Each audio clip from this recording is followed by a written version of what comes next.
DevOps инженер компании Anor Bank Джавахир Омонов приглашается на сцену. Джавахир, вы где?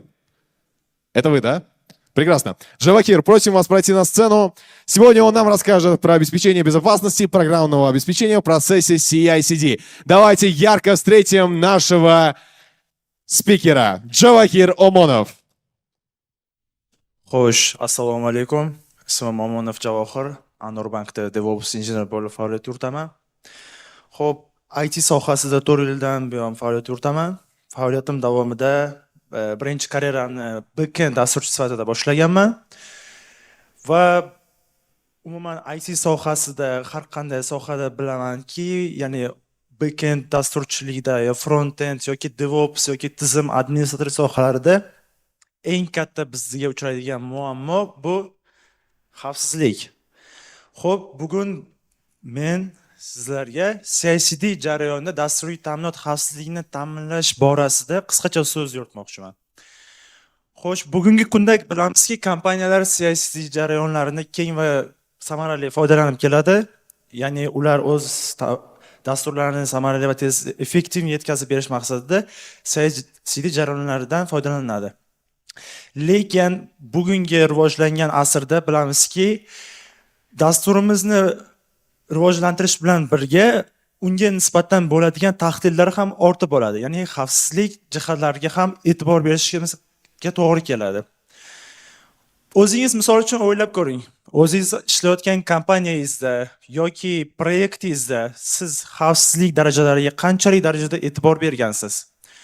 Albatta biz shuni bilamizki, bugungi kunda ko'plab kompaniyalar xavfsizlik tomonlarini chetlab o'tishadi, chunki ortiqcha xarajatlar yoki muammosiz jarayondan juda keng va samarali foydalanib kelinadi. Xo'p, shu zaminda agar biz o'zimizni CI/CD jarayonimizda, ya'ni dasturni yetkazib berish bo'lgancha ham jarayonda xavfsizlik jihatlariga e'tibor bermasak, qanday muammolarga olib kelishi mumkin? Bular kutilmagan zaifliklar productionga chiqib ketishimi, compliance talablariga javob berilmasligi yoki uchinchi tomon kutubxonalardagi zero day zaifliklar o'z vaqtida aniqlanmasligi mumkin. Shu o'rinda sizda savol tug'ilishi mumkin. Zero day zaiflik o'zi nima? Zero day zaiflik bu dasturdagi yoki tizimdagi nuqsonlik ishlab chiquvchi tomonidan hali aniqlanmagan yoki tuzatilmagan. Lekin bu haqida xakerlarda aniq info mavjud, lekin rasmiy patch yoki himoya hali yo'q. Xo'p, bunga misol tariqasida Log4Shell bu yoqda juda ko'p kishi biladi. 2021-yilda Log4Shell bilan bo'lgan zaiflik juda kompaniyalarga xavfsizlikka tahdid bo'lgan. Bularga misol uchun Alibaba Cloud, Cloudflare, Microsoft, Minecraft proyektlarida juda katta muammolarga olib kelgan. Qisqacha qilib aytadigan bo'lsak, bu Log4j kutubxonasidagi muammo aynan, ya'ni remote code execution bilan bo'lgan zaiflik xakerlarga GNDI lookup orqali serverda ixtiyoriy kodni execute qilish imkonini bergan. Va Forrester tadqiqotlariga ko'ra, aynan bitta libraryda bo'layotgan kamchilik va nuqsonlik orqasidan butun bir kompaniyalar $2 milliard gacha ziyon ko'rishgan. Xo'sh, bunda kompaniyalar dasturlarini bunaqa ziyonlardan keyin, ya'ni SPUM yaratish, Zero Trust arxitekturasiga e'tibor berishni oshirishdi. Xo'sh, shu zaminda SPUM, ya'ni Software Bill of Materials, bu o'zi nima? SPUM bu dasturiy ingrediyentlar hisoblanadi, ya'ni bu dasturiy ta'minot, dasturingiz ichidagi bo'lgan kutubxonalarning ro'yxati. Bunda siz aniq bilasizki, qaysi kutubxona qayerda ishlatilgan, kim tomonidan yaratilgan yoki bu kutubxonada qanaqadir zaifliklar bormi, yo'qmi, yoki qanday zaifliklar bo'lishi mumkinlik bo'lgan haqida info beruvchi ro'yxat hisoblanadi. Xo'p, bitta muammoni hal qilishni juda ko'p yechimlar mavjud. Har xil yechimlar, har xil usullarni qo'llab ko'rish mumkin. Bugun misol tariqasida o'z izlanishlar va tajribalar asosida Kclone Dix va OWASP Dependency Trackni yechim sifatida ko'rib chiqamiz. Xo'sh, bunda bizga birinchi o'rinda nima kerak?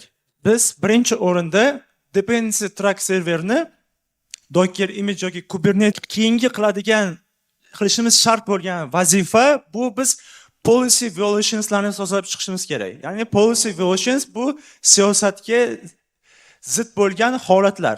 Misol uchun qaysidir library 3 yil oldin ishlab chiqarilgan va hozirda qo'llab-quvvatlanmaydi. Yokida qaysidir litsenziyali librarylarni siz kompaniyangiz tomoniga to'g'ri kelmaydi. Yoki aynan qaysidir librarylardan foydalanish sizning kompaniyangizda mumkin emas, ya'ni cheklangan. Biz o'zimizning tamoyillarimiz asosida dependency track serverda policy violationslarni sozlab chiqsak bo'ladi. Biz policy violationslarni sozlab chiqqanimizdan so'ng, ya'ni hozir bu yoqda GitLab CI miqyosida example ko'rishimiz mumkin. Biz policy violations, ya'ni dependency trackni o'zi sozlab bo'ldik. Undan so'ng biz uni GitLab CI/CD prosessimizga, ya'ni optimal